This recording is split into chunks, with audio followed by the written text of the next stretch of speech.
Spartanburg Medical Center is about a 450-bed hospital. We have an emergency room that sees 95,000 emergency department visits a year. We're a level 1 trauma center, we're a stroke center, and we have a large behavioral health area, both for adults and for pediatrics. A significant percentage of what we see are behavioral health emergencies.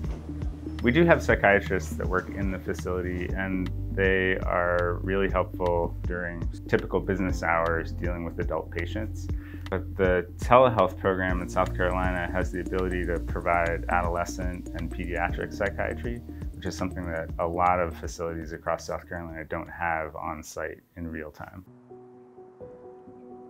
This program supports the emergency rooms around the state so that when a mentally ill patient comes in, they have someone to consult about what the problem might be and get some recommendations.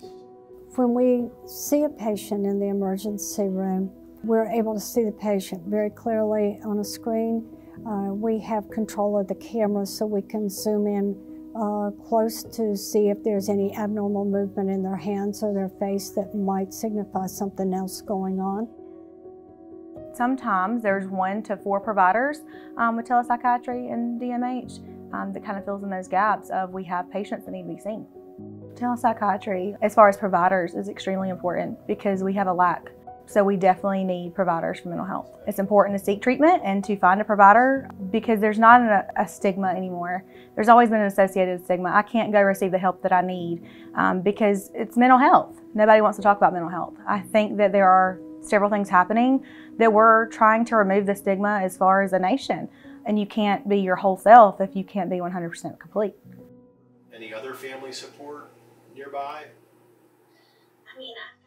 A lot of our patients have never had mental health issues before, so having a psychiatrist involved early on before psychotropic medications have started gives us a chance to sort of get some information about what the most appropriate treatment plan would be. There is a shortage of providers of mental health services, including psychiatrists and counselors. The rural community sometimes doesn't have a psychiatrist at all, not in private practice, no one to come to the emergency room. In the cities, they have psychiatrists, but with the shortage, they're all really busy, and they don't want to stop intermittently and take off for the emergency room to see a crisis. So it's much easier, since that's all we do, is to have a psychiatrist available for the whole time. Before we had this program, psychiatric patients were coming into the emergency room and they were backing up because the ED doctors didn't have the time to do the kind of evaluation that might be needed to let them leave, and so they were being held to be admitted. But then they were backing up and using lots of emergency room beds, and the emergency rooms were asking for help from the Department of Mental Health. We started this program so that we could see the patients and we could do the extensive interviews. We could get more patients discharged and start medicine, some of them leaving earlier than getting a bed, and those who got a bed having a shorter length of stay.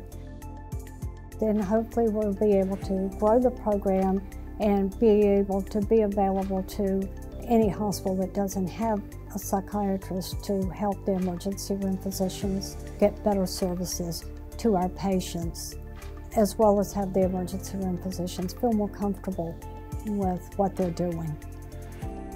Telehealth is definitely the future. I think that it's the confidence piece of it for knowing that they are there. It's the convenience piece for the patient that it's going to happen relatively quickly, and knowing that we can work together to make a plan. So I definitely think that telehealth is the future.